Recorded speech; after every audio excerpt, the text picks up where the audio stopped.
Yemen, just one of the flashpoints in this part of the world, blazing red. Iran and Pakistan now trading fire. And with the war in Gaza raging, tensions between Israel and Hezbollah in Lebanon grow, while militants attack U.S. forces in Syria and Iraq. You know things are bad in the region when even the Taliban are calling for calm. Should we be worried about this rising tension in the Middle East? I think the world's going mad.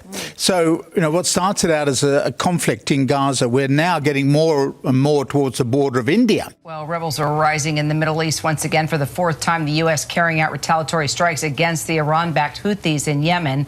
The Houthis again preparing to fire missiles toward the commercial ships in the Red Sea. That's a critical trade route for the world, so the U.S. has taken preemptive action, once again launching Tomahawk missiles against those Houthi rebels. And there's also more escalation in the region. Pakistan is now striking Iran. Really what this is seeing Iran flexing its military muscles around the ongoing Middle Eastern crisis. And this is just yet again Iran trying to show that it is a regional power. And also ultimately what we can say simply is that this crisis continues to just grow here in the Middle East. And they are the center of gravity that's destabilizing the region. They have 7 proxies out there working their agenda. The most significant one, obviously, is the war in Gaza, but we've noted all the others, and you just mentioned another one, the Houthis. Where is all that coming from?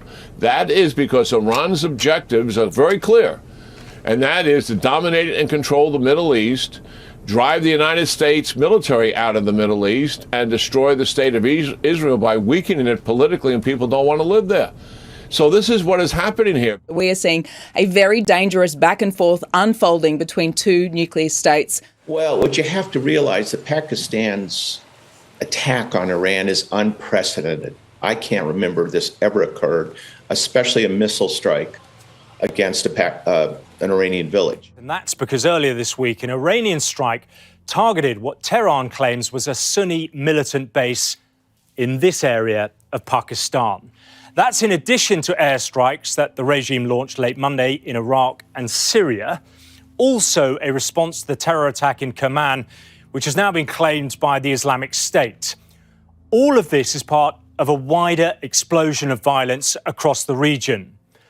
Houthi rebels have been attacking commercial vessels in the Red Sea since November last year. They say as an act of solidarity with the Palestinians and to pressure Israel into a ceasefire in Gaza. It's not just the Houthis who are disrupting commerce or making attacks and kinetic elements right there in the Red Sea. We're also seeing 100+ attacks that are occurring in Iraq and also in Syria, which is another element of an Iranian-backed militia, the Kataib Hezbollah.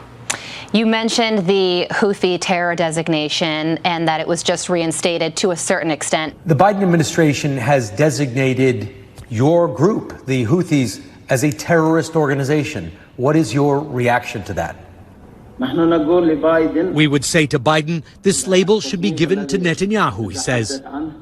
Is there now a regional war underway between the United States and Iranian-backed groups, including your own? Yes, as we said, America announced the war against us, he says. But following last week's U.S.-UK bombardment, those threats turned to action again. The U.S. military says fighter jets struck 4 anti-ship ballistic missiles preparing to launch from Houthi territory in Yemen. Barely 24 hours after an attack on a U.S.-operated cargo ship, a Greek-owned ship was struck today by a Houthi missile in the Red Sea. Near the coast of Somalia, the U.S. military released these new images: Iranian-supplied warheads and missile parts confiscated from this ship headed to Houthi militants in Yemen. But it's not just the Houthis and the Red Sea.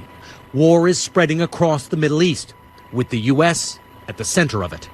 The United States is now in an increasingly open and expanding conflict with what is known as the Axis of Resistance, a network of militant groups in 6 countries and territories. All are backed by Iran.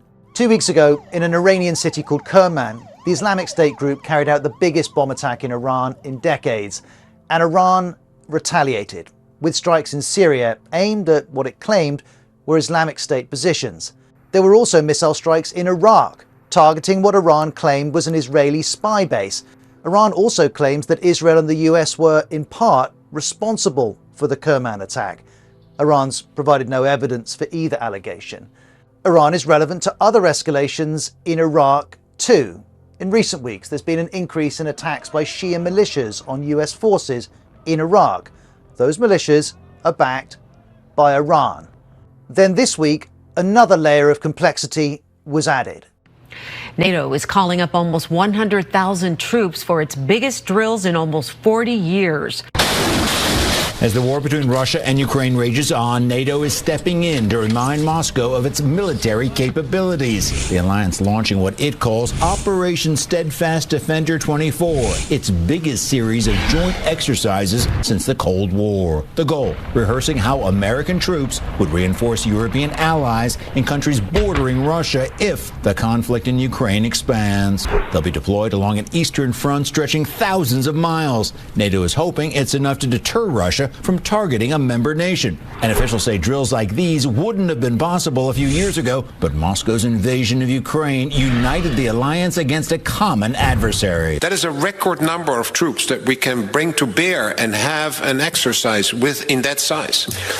Across the alliance, across the ocean. The Russians pushing back strongly, condemning the new exercises and promising a, quote, appropriate reaction. The increased activity of NATO near the borders of Russia is provocative in nature and leads to the complete degradation of the European security architecture. Hi, Kira. Yes, some pretty significant comments from Prime Minister Benjamin Netanyahu in a speech tonight where he ruled out the creation of a Palestinian state after the war, directly contradicting U.S. policy, because this comes at a moment when the U.S. and key Arab states have basically been pushing what could almost be seen as the outline of a possible peace plan, which would see Saudi Arabia normalize relations with Israel in exchange for concrete steps towards a Palestinian state. And just over the last 2 days, we've seen U.S. officials, senior U.S. officials, pushing this and saying that it's a historic opportunity for Israel to try and put an end, finally, to the Israeli-Palestinian conflict. But Prime Minister Netanyahu tonight making it clear he does not want to take that opportunity, saying that Israel must have control over all of the territory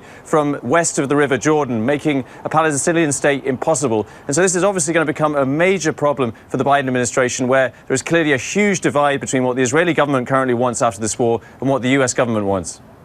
Right. Since 1948, the United States' position has been there should be a Jewish state where the United Nations drew the lines and an Arab-Palestinian state in the rest of that territory. And this is just thumbing the nose, not just at the world in general, but at the United States. But I think what we've learned since October 7th is that the entire regional stability of the Middle East depends in large part on what's happening in Israel and Palestine. It looks like this is going to continue to escalate day by day. No one can predict how fast, but it is going to escalate. But you're talking specifically there, I suppose, about the region. What about the rest of the world? Well, the United States is going to be drawn into it. And so is Australia, by the way. If shipping routes to Europe are closed down and through the Red Sea, and this is not to mention some sort of fighting in the Gulf, which is possible. And as we've talked about before, this will affect oil prices considerably. The US seems to have been okay up until this point with us not sending assets, military assets and hardware in. Do you think that might get a bit funky? Well, if I were Australia, I wouldn't get into a war in Yemen. I mean, like we've talked about, I've trained these people. You don't. It's been a horrible war. The Saudis have been fighting the Houthis for almost a decade, and they made no headway, and I doubt we will either. But it's hard to predict if this really spreads across the Middle East, which looks like it will.